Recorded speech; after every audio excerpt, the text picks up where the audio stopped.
ఒక పెద్ద పర్వతమంత ఎత్తుండే భయంకర రాక్షసుడు బకాసురుడు. మనుషులను, జంతువులను, క్రూరమృగాలను సైతం నల్లులను నలిపినట్టు నలిపి తినే రాక్షసుడు బకాసురుడు. అంతటి భయంకర రాక్షసుడు భీముడి చేతిలో ఎలా మరణించాడో ఇప్పుడు చూద్దాం. దుర్యోధనుడు కుట్రతో లక్క ఇంటిని కాల్చగా విదురుడు ముందు జాగ్రత్తగా చెప్పిన సూచనతో పాండవులు సొరంగాన్ని తవ్వి ఆ సొరంగం ద్వారా లక్క ఇంటి నుండి తప్పించుకుని అడవిలో తలదాచుకుంటారు. అక్కడ వ్యాస భగవానుడు వీరిని కలిసి ఏకచక్రపురంలో కొన్నాళ్లు ఎవరికీ తెలియకుండా జీవించమని సలహా ఇస్తాడు.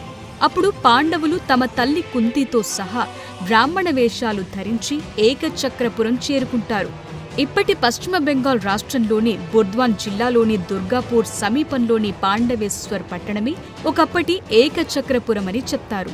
ఈ గ్రామంలో పాండవులు ఒక బ్రాహ్మణుడి ఇంటిలో నివసిస్తూ ఆ గ్రామ వీధుల్లో బిచ్చమెత్తుకోసాగారు. ఇలా ప్రతిరోజు భిక్ష ద్వారా తెచ్చిన ఆహారాన్ని వారి తల్లికిచ్చేవారు. ఆ ఆహారాన్ని కుంతి 2 సగభాగాలు చేసి ఒక సగాన్ని భీముడికి, మిగతా సగాన్ని మిగతా నలుగురికి పెట్టేది.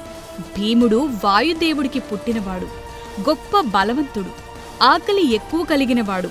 ఏకచక్రపురంలో వారికి లభించు అతి కొద్ది ఆహారం ఈ భీముడికి సరిపోక ఆకలి తీరక అతను చాలా నీరసించిపోయాడు. ఇది తల్లి కుంతికి, భీముడి మిగతా అన్నదమ్ములకు చాలా ఆందోళన కలిగిస్తుండేది. ఒకరోజు నలుగురు పాండవులు భిక్షకు వెళ్లగా భీముడు మాత్రం ఇంట్లో తన తల్లి కుంతి వద్దే ఉన్నాడు. తాము నివసించే బ్రాహ్మణుడి ఇంటిలో నుండి పెద్దగా ఏడుస్తున్నట్లు కుంతికి వినిపించింది. ఆ కుటుంబానికేదో ఆపద సంభవించిందేమో అని తెలుసుకోవటానికి ఆమె ఆ ఇంట్లోకి వెళ్లగా అక్కడ ఆ ఇంటి బ్రాహ్మణుడు, అతడి భార్య ఏడుస్తున్నారు. చివరకు బ్రాహ్మణుడు తన భార్యను చూసి, ఓసి నిర్భాగ్యురాలా, తెలివి తక్కువదానా, ఈ ఊరు విడిచిపెట్టిపోదాం, ఎక్కడైనా బ్రతుకుదామని నేనెన్నిసార్లు చెప్పినా నీవు ఇష్టపడలేదు. నేను ఇక్కడే పుట్టి పెరిగాను, నా తల్లిదండ్రులు, బంధువులు ఇక్కడే జీవించి చనిపోయారంటూ ఈ ఊరు విడిచిపోవటానికి ఇష్టపడకపోతివి. నిన్ను పెళ్లి చేసుకున్నప్పటి నుండి నా జీవితంలో సగభాగమై నిలిచావు. పిల్లలను కని వారిని ప్రేమగా పెంచావు. ఇప్పుడు పిల్లలను కూడా నేను చంపుకోలేను. ఈ జీవితంలో మనం ఎవరిపైన ఆశలు పెట్టుకున్నామో జీవితాంతాన మనకు ఉత్తరగతులు ఎవరు చేయగలరు? అలాంటి కుమారుడు మరణించాక మనం ఎలా జీవిస్తాం? వాడు చనిపోతే మనకు, మన పూర్వీకులకు ఉత్తర క్రియలు ఎవరు చేస్తారు? నీ మొండి పట్టుదలే ఇక్కడి వరకు తీసుకొచ్చింది. నేను ప్రాణాలిస్తే ఈ పిల్లవాణ్ణి రక్షించేవారు లేక తప్పక చనిపోతారు. ఇప్పుడు నేనేం చెయ్యను? మనందరం ఒకేసారి చనిపోవటమే మంచిదంటూ ఆ బ్రాహ్మణుడు వెక్కి వెక్కి ఏడవసాగాడు. అప్పుడు ఆ బ్రాహ్మణుడి భార్య ఇలా అంటుంది, నేను మీకు 2 పిల్లలను కనిచ్చాను. మీరు లేకుండా నేను బ్రతకలేను. భర్త లేని ఆడదాన్ని సమాజం చాలా హీనంగా చూస్తుంది. ప్రతి మగాడు నన్ను వాడుకోవాలని చూస్తారు. నాకు 2 పిల్లలను పెంచి పెద్ద చేయటం చాలా కష్టమైన పని. కనుక నన్ను ఆ రాక్షసుడికి ఇవ్వటమే మంచిది. భర్త జీవించి ఉండగా చనిపోయిన భార్య చాలా అదృష్టవంతురాలు. కాబట్టి పతివ్రత అయిన స్త్రీకి చావనేది భయమే కలిగించదు. మీరు నన్ను ఆశీర్వదించి ఆ రాక్షసుడి వద్దకు పంపండి అని భార్య ఏడవసాగింది. అప్పుడు ఆ బ్రాహ్మణుడు, అవే మాటలు, నీవు లేకుండా నేను జీవించలేను. వివాహితుడి ప్రథమ కర్తవ్యం తన భార్యను రక్షించటమే. నిన్ను ఆ రాక్షసుడికిచ్చిన తరువాత నేను బ్రతికి ఉంటే మహాపాపిని, నిందితున్నవుతాను అంటాడు బ్రాహ్మణుడు. అప్పుడు తల్లిదండ్రుల మాటలు వింటున్న కుమార్తె ఏడుస్తూ, అమ్మా నాన్న, నేను చిన్నదాన్నైనా నా మాట విని నన్నే మీరు ఆ రాక్షసుడి వద్దకు పంపండి. నా ఈ శరీరాన్ని త్యజిస్తే మిగతా వారంతా రక్షించబడతారు. మీరిద్దరూ చనిపోయాక ఈ దుష్ట ప్రపంచంలో నేను, తమ్ముడు రక్షించేవారు లేక త్వరగా చనిపోతామని ఆ కుమార్తె ధైర్యంగా అనటంతో తల్లిదండ్రులు ఆమెను గాఢంగా హత్తుకుని ఏడవసాగారు. వారందరూ ఏడుస్తుండగా పసివాడైన కుమారుడు, అమ్మ, నాన్న, అక్క, ఏడవకండి అంటూ ఓ కర్ర ముక్కను తీసుకుని దాన్ని తిప్పుతూ, నేనీ కర్రతో ఆ రాక్షసుణ్ణి చంపుతాను అంటాడు. పిల్లవాడు కర్రను తిప్పటం, ఆ రాక్షసుణ్ణి చంపుతాను అని మాట్లాడటం చూసి వారంతా బాధలోనూ నవ్వుతారు. కాని ఆ తరువాత అందరూ కలిసి ఏడుస్తారు. వీరందరి మాటలు విన్న కుంతీదేవి ఏమైంది? మీరెందుకు ఏడుస్తున్నారు? నేనేవైనా మీకు సహాయం చేయనా అని అడుగుతుంది. అందుకు ఆ బ్రాహ్మణుడు, తల్లి, మా బాధను మీరు తీర్చలేరు. ఈ గ్రామానికి పక్కనే ఉన్న పర్వత ప్రాంతంలో ఓ కొండగుహ ఉంది. అక్కడ మహాబలవంతుడు, క్రూరుడైన బకాసురుడు అనే ఒక రాక్షసుడున్నాడు. 13 ఏళ్ల కిందట తన బలంతో ఈ గ్రామాన్ని ఆక్రమించుకున్నాడు.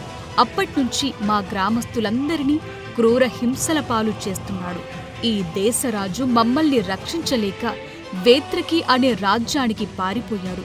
ఇదివరకు ఈ రాక్షసుడు తన ఇష్టమొచ్చినప్పుడల్లా గుహ నుంచి బయటకొచ్చి ఆకలితో గ్రామంపై పడి పురుషులను, స్త్రీలను, చివరకు పసిపిల్లలను సైతం దారుణంగా చంపి తినేవాడు.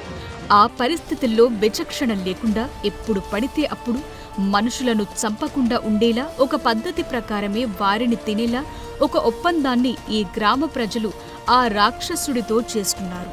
ఆ ఒప్పందం ప్రకారం వారానికోసారి ఆ రాక్షసుడికి సరిపోయే మాంసం, అన్నం, పెరుగు, మద్యపానీయాలు మొత్తం 2 ఎడ్ల బండికి సరిపడా పదార్థాలను తీసుకొచ్చి నీకు అందచేస్తాం. బండిని తోలేందుకు కూడా ఒక మనిషిని పంపుతాం. అన్నం, పదార్థాలతో పాటు 2 ఎద్దులను అలాగే తెచ్చిన ఆ మనిషిని తిని ఆ ఆకలి తీర్చుకో అని మా గ్రామ ప్రజలు మొరపెట్టుకోగా దానికి బకాసురుడు అంగీకరించాడు. ఆ రోజు నుంచి ఆ రాక్షసుడు మా గ్రామాన్ని క్రూర మృగాలు, ఇతర దొంగల బారి నుండి రక్షిస్తున్నాడు. ఈ ఒప్పందం చాలా సంవత్సరాల నుంచి అమలు జరుగుతుంది. ఎంతో మంది మా గ్రామస్తులు ఆ రాక్షసుడి వద్దకు ఆహారం తీసుకువెళ్లి చనిపోయారు. వారందరి చావులు చూసిన మేము ఆ బాధను తట్టుకోలేకపోతున్నాం. ఈ రాజ్యంలో ఆ రాక్షసుడి బారి నుంచి ప్రజలను రక్షించగలిగే వీరుడెవ్వడూ మాకు కనిపించలేదు. మా దేశపు రాజే మమ్మల్ని రక్షించలేక పారిపోయాడు. చాలా కాలం నుంచి ఇతరులు పడే బాధలను కళ్ళారా చూసి బాధపడుతున్న మాకు ఈరోజు ఆ రాక్షసుడికి ఆహారం తీసుకెళ్లే వంతు మాకొచ్చింది. మాలో ఎవరైనా ఆ రాక్షసుడికి ఆహారమైపోతే మిగతా వాళ్లం బ్రతకలేం. కనుక నా కుటుంబం మొత్తం దుర్మార్గుడైన ఆ నరమాంస భక్షకుడి వద్దకు వెళ్లి వాడికి ఆహారమైపోతాం. అంతకు మించి మేం ఏం చేయగలం అని కుంతీదేవితో అంటాడు ఆ బ్రాహ్మణుడు. అంతా విన్న కుంతి, మీరు బాధపడకండి, నాకు 5 కుమారులున్నారు. వారిలో ఒకడు బకాసురుడికి అన్నం తీసుకువెళతాడు అని చెప్పగా అందుకు బ్రాహ్మణుడు ఆశ్చర్యచకితుడై, మాకోసం మీరు మీ కొడుకుని చంపుతారా? వద్దు, అందుకు నేనొప్పుకోను అని అంటాడు. అప్పుడు కుంతి, ఓ బ్రాహ్మణోత్తమా, భయపడొద్దు. నా కుమారుడు మంత్రసిద్ధిని పొందినవాడు, మంచి ప్రజ్ఞావంతుడు, గొప్ప వీరుడు. వాడు నిశ్చయంగా ఆ రాక్షసుని చంపుతాడు. ఇలాంటి రాక్షసులను ఎంతో మందిని వాడు చంపటం నేను చూశాను. నేను చెప్పిన ఈ విషయాన్ని మీరు రహస్యంగా ఉంచండి చాలు. ఇది బయటకు తెలిస్తే నా కుమారుడి ప్రభావం నశిస్తుంది అని వారికి చెప్పి ఒప్పిస్తుంది కుంతి. ఆ తరువాత అక్కడి నుండి తన ఇంటికి వచ్చి భీముడికి జరిగిందంతా వివరిస్తుంది కుంతి. అందుకు భీమసేనుడు చాలా సంతోషంగా, ఉత్సాహంగా ఎప్పుడెప్పుడు ఆ రాక్షసుడి వద్దకు వెళదామా అని ఆత్రంగా ఎదురు చూడసాగాడు. ఆ తరువాత మిగతా పాండవ సోదరులు భిక్షతో ఇంటికి తిరిగి వచ్చి భీముడు చాలా సంతోషంగా ఉండటం చూసి వెంటనే విషయమేంటని కుంతిని అడిగారు. ఆమె బకాసురుడి గురించి మొత్తం చెప్పగా అప్పుడు ధర్మరాజు, అదేంటమ్మా, అనాలోచితంగా ఎందుకు మాటిచ్చావు? భీముడి బలాన్ని నమ్మి మనందరూ ఏ చీకు, చింత, భయం లేకుండా నిద్రపోతున్నాం. వంచకులైన మన శత్రువులు హస్తగతం చేసుకున్న రాజ్యాన్ని భీముడి పరాక్రమంతో మనం తిరిగి పొందాల్సి ఉంది. భీముడి బల పరాక్రమం వల్లనే కదా మనందరం లక్క ఇంటి నుంచి సురక్షితంగా రాగలిగాం. ప్రస్తుతం మనలను రక్షిస్తున్నవాడు, మున్ముందు మనకు మరింత మేలు చేయగలిగిన భీముడి ప్రాణాలను నీవిప్పుడు ప్రమాదకర పరిస్థితుల్లోకి నెడుతున్నావు అని తల్లిని మందలిస్తాడు. అందుకు కుంతీదేవి, కుమారులారా, ఎన్నో సంవత్సరాల నుంచి ఈ బ్రాహ్మణుడి ఇంటిలో మనం ఆనందంగా ఉంటున్నాం. ఒకరి సుగుణం ఇతరులతో పొందిన మేలుకు ప్రత్యుపకారం చేయటం వల్లనే బయటపడుతుంది. భీముడి శౌర్య పరాక్రమాల గురించి మనందరికీ తెలుసు. మనల్ని వారణావతం నుంచి ఇక్కడకు తెచ్చిందెవరో, హిడంబాసురుణ్ణి చంపింది ఎవరో గుర్తుపెట్టుకోండి. ఈ బ్రాహ్మణ కుటుంబానికి సాయం చేయటం మన విద్యుక్త ధర్మం అని చెప్పి తన కుమారులందరినీ ఒప్పిస్తుంది. ఆ తరువాత గ్రామ ప్రజలంతా మాంసం, తినే పదార్థాలు, పెరుగు, మద్యం మొదలైన అన్నింటినీ 2 ఎద్దుల బండిపై వేసుకుని బ్రాహ్మణుడి ఇంటికి తీసుకొస్తారు. ఆ బండి తోలుకు వెళ్లాల్సిన వంతు బ్రాహ్మణుడిదే కనుక వాటన్నింటినీ తీసుకువెళ్లి బకాసురుడికి అప్పగించమని చెప్పి వారందరూ తిరిగి తమ ఇళ్లకు వెళ్లిపోతారు. ఆ తరువాత భీముడు ఆ బండిని తీసుకుని రాక్షసుడి గుహకు బయలుదేరుతాడు. బండితో రాక్షసుడైన బకాసురుడి గుహ దగ్గరకు చేరుకున్న భీముడు అక్కడ అంతా ఎముకలు, రక్తపు ముద్దలు, తెగిపడిన కాళ్ళు చేతులతో సహా తల కపాలాలు కూడా ఉండటం, వాటి వాసన పసిగట్టిన గద్దలు, రాబందులు ఆ గుహపైన ఎగురుతూ ఉండటం చూస్తాడు. ఆ గుహకు దగ్గరలో బండిని ఆపి మంచి మంచి ఆహార పదార్థాలు నోరూరిస్తుంటే ఆకలి తట్టుకోలేక వాటన్నింటినీ తినటం ప్రారంభిస్తాడు. బకాసురుడితో యుద్ధం వల్ల ఈ పదార్థాలు పాడైపోతాయి కనుక ముందుగానే వీటన్నింటినీ తినటం మంచిది. పైగా రాక్షసుణ్ణి చంపాక వీటిని తినటం మంచిది కాదు అని మనసులో అనుకుని వాటిని ఆవురావురుమని తినసాగాడు. తాను ఆహారం తినే సమయం దాటిపోవటంతో ఇంకా ఆహారం ఎందుకు రాలేదా అని బకాసురుడు ఆ గుహ నుంచి బయటకొచ్చి తేరపారా చూస్తాడు. గుహ ఎదురుగా ఉన్న స్థలంలో బండిని నిలిపి అందులోని ఆహారాన్ని తింటూ భీముడు కనిపిస్తాడు. అప్పుడు బకాసురుడికి కోపం తారస్థాయికి చేరుకుంటుంది. అదే సమయంలో భీముడు కూడా ఆ రాక్షసుణ్ణి చూసి చేతనైతే తనతో యుద్ధం చెయ్యమని గట్టిగా అరుస్తాడు. ఆ బకాసురుడు భారీ కాయంతో, ఎర్ర రంగు జుట్టుతో, దట్టమైన గడ్డం, గుబురు మీసం, పెద్ద నోరును కలిగి భయంకరంగా ఉండి కోపంగా భీముడి వైపు పరిగెత్తుకుంటూ వస్తాడు. అయినా భీముడు నిర్లక్ష్యంగా నవ్వుకుంటూ రాక్షసుడి వైపు తన వీపు చూపుతూ నెమ్మదిగా ఆహారం తినసాగాడు. వేగంగా అక్కడకు చేరుకున్న బకాసురుడు భీముడి వీపుపై తన పిడికిలితో గుద్దుల వర్షం కురిపించసాగాడు.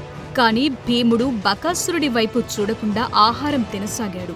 తను దారుణంగా గుద్దుతున్నా పట్టించుకోకుండా తన ఆహారాన్ని తింటున్న భీముడిపై పట్టరాని కోపంతో బకాసురుడు ఊగిపోయాడు.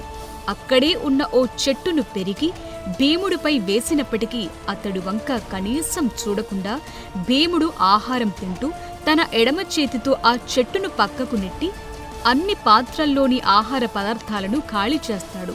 తరువాత లేచి నిలబడి తన ఒళ్ళు విరుచుకుని బకాసురుడికి ఎదురు నిలిచి పోరాడతాడు. వీరిద్దరి మధ్య యుద్ధం భయంకరంగా జరగసాగింది. ఇద్దరూ ఒకరిపై ఒకరు పిడిగుద్దులు గుద్దుకున్నారు. అక్కడ ఉన్న బండరాళ్లను ఒకరిపై ఒకరు విసురుకున్నారు. చెట్లను విరిచేసి ఒకరినొకరు కొట్టుకున్నారు. ఇద్దరూ మహాబలవంతులు, సమఉజ్జీలు, 2 పర్వతాల వలె భీకరంగా పోరాడసాగారు. ఇలా కొన్ని గంటల పాటు వారిద్దరి పోరాటం కొనసాగింది. భీముడు బకాసురుడితో చెలగాటమాడసాగాడు. ఆ రాక్షసుణ్ణి నేలమీద పడేసి తన కాళ్లతో దారుణంగా తన్ని మళ్లీ లేపి తన చేతులతో పిడిగుద్దులు గుద్దసాగాడు. భీముడి దెబ్బలకు తట్టుకోలేక బకాసురుడి ముఖమంతా పగిలి రక్తం కారుతూ క్రింద పడిపోతాడు. అయినా వాడిని వదలకుండా భీముడు బకాసురుడిపైన కూర్చుని వాడి శరీరంలోని ఒక్కో ఎముకను దారుణంగా విరిచేస్తాడు.